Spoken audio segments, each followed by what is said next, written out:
Hello, everyone.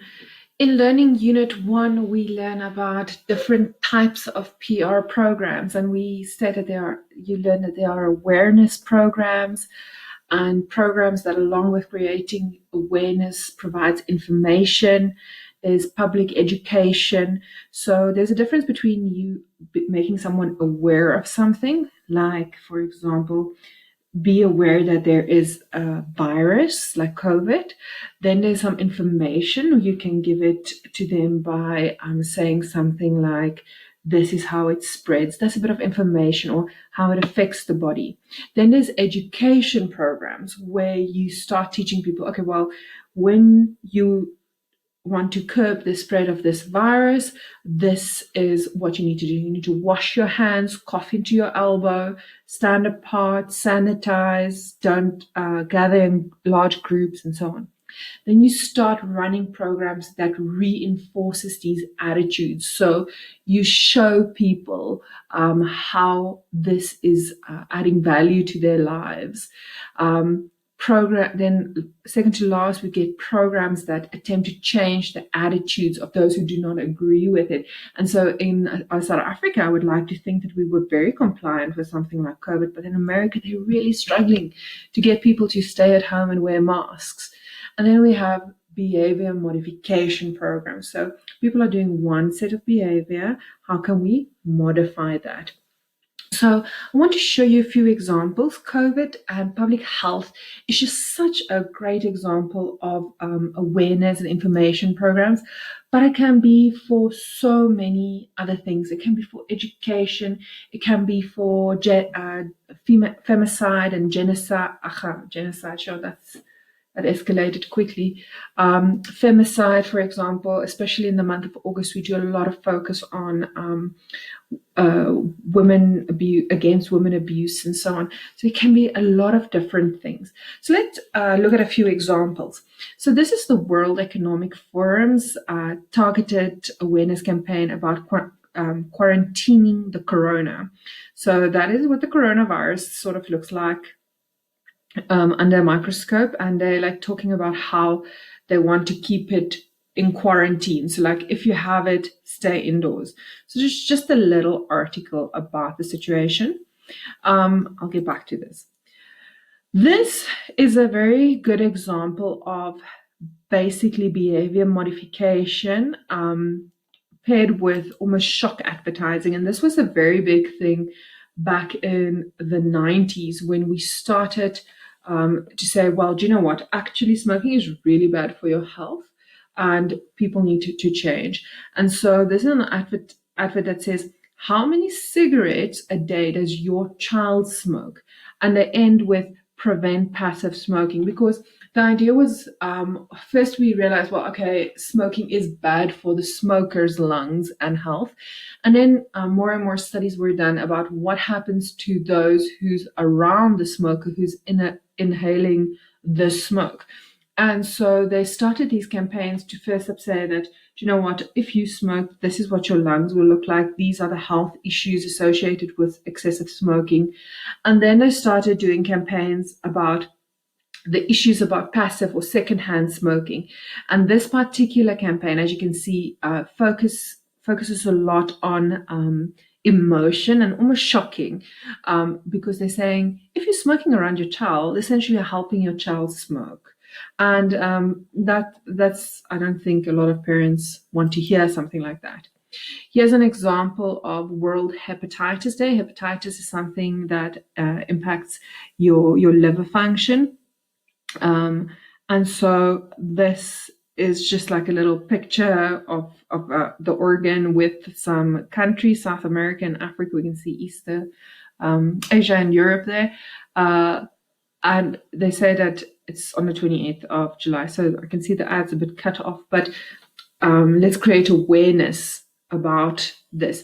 So this could fall probably about awareness or information, because hepatitis is similar to HIV. It's something that you can live with but need to control. Then here's an example of how the South African government have education programs. Here's information on health education, like how people would typically, here's examples of oral health and community health and rural care toolkits and things like that. And I'll put up a link if you want to go and have a look at how health education works. It's quite a big section of study in South Africa, especially because we had the HIV epidemic at the turn of the century, where so many people were passing due to HIV and AIDS-related diseases and the compromised immune system. And they ran such strong campaigns around being faithful to one partner, using condoms, how to live with HIV, also like killing the stigma, the fact that you can't get HIV from someone if you eat from the same utensils. How does HIV get spread? You can't get HIV if you give someone who's positive a hug. Those were the kind of awareness and information and public education programs that they ran, and especially with stigmas, like the stigma of someone having HIV, or the stigma of someone who now, for example, has COVID, or the stigma of someone who is what did I want to say now? Oh gosh, there goes my mind. In any case, you can help break those stigmas. Here is a link to a lot of ads around the world about the virus. It's about masks, how to transmit viruses, how it's your choice, how to, go through the difficulties of dealing with going online, how to keep the distance. Some of them are a bit humorous, like you can see here. They say that if we survive this, we can survive everything, referring to the socks and sandals fashion trend of 10 years ago, making light of the situation. But go through some of these. They're really, really good. And I think you'll find some of them quite interesting. How to stay safe and, active while you're at home. This is really good campaigns. Here's an example of a screening campaign that South Africa ran, and how they shared it. And I must say the South African government did do well with spreading information. Here's an awareness campaign in Afghanistan, which of course has been an area like torn with war and, very limited resources. So how did they go about helping people, distributing masks, etc., teaching them about how they can save their lives by following these rules and regulations. Here's a community member being taught, a set of community members. You can see the social distancing that teaches them about the virus. It's very, very interesting to see. And then finally, the CDC, which is the Central for Disease Control in America, launched a Life is Better with Clean Hands ad, because one of the major ways, of course, to prevent the spread of COVID is to constantly sanitize your hands. And they even made available downloadable materials in English and Spanish for the American community to show how to use and properly wash your hands, like wet, soap, scrub, rinse, dry. It's silly things, but we don't wash our hands as thoroughly as we should. Yeah, they gave social media posts that your company could share, and examples of what type of post you can do, the hashtag that they were doing. It's very interesting. There were campaigns aimed at children, campaigns aimed at parents.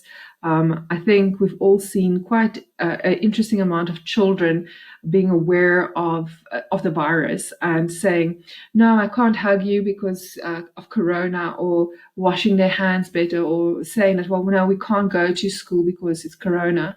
And all of these are just such amazing ways and such great examples of how these different programs work.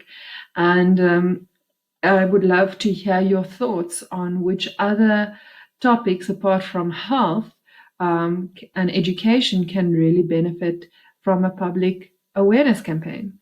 So looking forward to seeing your comments in the section below.